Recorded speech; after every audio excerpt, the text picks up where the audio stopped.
The Brookings Institution has issued a report debunking a report from the Department of Labor, DOL, that President Donald Trump has seized on showing a drop in the unemployment rate.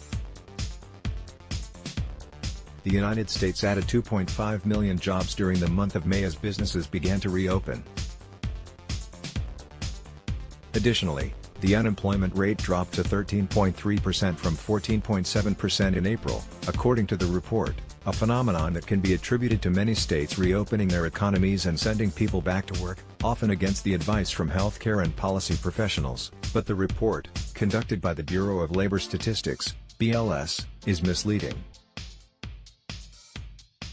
BLS asserts that 20,935,000 Americans were unemployed in May, attributing the decline to employers adding 2,509,000 jobs in May as states allowed a limited resumption of economic activity.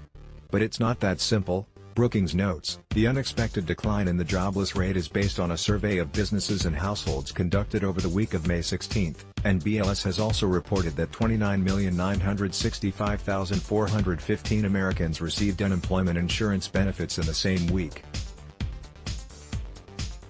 That means there's a gap of 8,980,415 people, enough to raise the May jobless rate 5.7 percentage points to 19.0% and much closer to economists' expectations.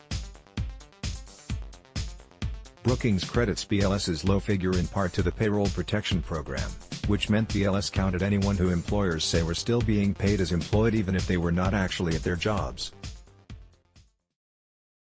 Part of it involves how the BLS treats the many millions of people now on furlough and not being paid. They are considered unemployed on temporary layoff.